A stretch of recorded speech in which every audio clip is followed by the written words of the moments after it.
আপনারা আমার চেয়ে ভালো জানেন যে আমাদের তো এই বিমানবন্দরই একসময় চলে যাওয়ার কথা ছিল কোথাও। এই বিমানবন্দর এটাই ঘনবসতির মধ্যে পড়ে গেছে। শুধু বিমান বাহিনীর এয়ারক্রাফট বললে তো হবে না। কিন্তু খুব ডিফিকাল্ট, আপনি বাংলাদেশের মতো ঘনবসতিপূর্ণ দেশে একটা জায়গা খুঁজে বের করলে ওর পাশে আবার ঘনবসতি হবে। এখানে যখন বিমানবন্দর হয়েছিল, আমি যখন প্রথম এখানে 1985 সালে ফ্লাই করেছিলাম, তখন এই ওইদিকে কিছুই ছিল না, উত্তরা বলতে কিছু ছিল না। 1985 সালে আমি প্রথম ফ্লাই করি। এখন আপনি দেখেন কী অবস্থা। তো এটা হবেই, আমাদের এত মানুষ, এটা বাড়বেই। তো এটা একটা বিরল ঘটনা ঘটেছে। এটার সাথে আমরা ঘনবসতির সাথে সম্পর্ক করা ঠিক না। আমাদের দেশ ছোট, সব জায়গায় মানুষ, তো আমরা সব জায়গায় অপারেট করি। সো এটা আমাদের মেইন বেস। আমার সমস্ত বাংলাদেশের ভালনারেবল এরিয়া বলি আমরা, সবচেয়ে ইম্পর্টেন্ট জায়গা হচ্ছে এটা। সমস্ত ভিআইপিসরা এখানে থাকে, আমাদের স্থাপনাগুলি এখানে আছে, পার্লামেন্ট এখানে আছে। সো এটার একটা প্রোটেকশনের ব্যাপার আছে।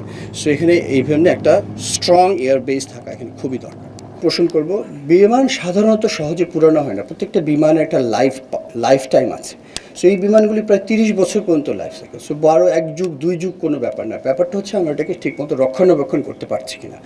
আমি আপনাকে আশ্বস্ত করতে চাই যে আমাদের বিমানের আমরা কোনো কম্প্রোমাইজ করি না রক্ষণাবেক্ষণের। বিকজ আমরা যে দেশ থেকে বিমান করি সেই দেশ থেকে আমরা রক্ষণাবেক্ষণের সমস্ত প্রযুক্তি এবং দরকার হলে যা যা প্রয়োজন হয় সেটাও আমরা তাদের সাথে চুক্তি করে নিই। সুতরাং আমাদের রক্ষণাবেক্ষণ সব ভালো হয় বিমানের ইঞ্জিন এবং তারপরেও এখন একটা জিনিস আমি সত্যি কথা বলতে পারি, সেটা হচ্ছে প্রযুক্তিগত এই বিমানগুলি পুরানো হয়েছে, বাট এই বিমান পুরানো না, প্রযুক্তিগত পুরানো। এখন আমরা নতুন প্রযুক্তির বিমানের জন্য অবশ্যই আমরা চেষ্টা করছি, আপনারা সবাই জানেন আমরা ভবিষ্যতে নতুন প্রযুক্তির বিমান আনবো। তার মানে এই না যে ওটাও অ্যাক্সিডেন্ট হবে না, হইতেই পারে, সেটাই হচ্ছে আসল কথা। কিন্তু আমরা এই বিমানগুলি আমরা যথাসম্ভব ভালোভাবে মেরামত করি, দেশে এবং বিদেশের সব জায়গায় আমরা এগুলিকে ওভারঅল বা যা যা মেনটেন্যান্স প্রয়োজন হয় সেগুলি করি। আমি এই মুহূর্তে ইউনিফর্ম পার্সনের মধ্যে senior most airman in this country. তো আমি নিজেও এখনও শিওর না, ফার্স্ট অফ অল, এবং তদন্তের আগে আমার নিজস্ব কোনো ধারণা এখন বলাও ঠিক হবে না। তবে অবশ্যই এটা একটা সিঙ্গেল ইঞ্জিন বিমান। আপনারা হয়তো আপনারা যারা সাংবাদিক ভাই জানেন, কিছুদিন আগেও একটা কমার্শিয়াল এয়ারক্রাফট টেক অফের পরে আবার এসে ল্যান্ড করেছে, একটা ইঞ্জিন বিকল হয়ে গিয়েছিল। কিন্তু আমাদের এই বিমানগুলিতে একটাই ইঞ্জিন।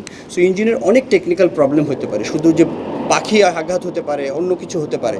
তো ওই শেষ মুহূর্তে এত কম সময় ছিল যেগুলি আমরা এখন অনেক কিছু বলতে পারতাম যদি আজকে বিমানটা মানে মানে অক্ষত থাকতো অথবা পাইলট আমাদের সাথে থাকতো, কিন্তু এই দুজনের একটাও নাই আমাদের কাছে। তো এটা তদন্ত করতে একটু সময় লাগবে, ওই পর্যন্ত আপনাদের ধৈর্য ধরতে হবে। সামাজিক যোগাযোগ মাধ্যমে বিশ্বাস করেন না, এটা আমার সবার প্রতি অনুরোধ। আবার বলছি, ইঞ্জিনও আমরা আরও বেশি কেয়ারফুল, বিকজ আমার পাইলটের একটা বিমানে একটা ইঞ্জিন। সো আমরা ইঞ্জিন নিয়ে কখনোই কম্প্রোমাইজ করি না। এটা প্রযুক্তিগতভাবে পুরানো, কিন্তু এই প্লেনের যত ঘন্টা থাকার কথা ওই ইঞ্জিনের তত ঘন্টা, 1 ঘন্টাও বেশি আমরা ফ্লাইং করি না। এবং এটা যা যা রিপেয়ার করার কথা সেটা আমরা সম্পূর্ণভাবে করি। সো এই ব্যাপারে আমাদের কোনো সন্দেহ নাই মনে যে প্লেনটার কোনো। তারপরে ওই যে বললো একদম বিকল যখন হবে সেটা বলে কয়ে হয় না, সেটা কখন হবে সেটা আমরা বলতে পারি না।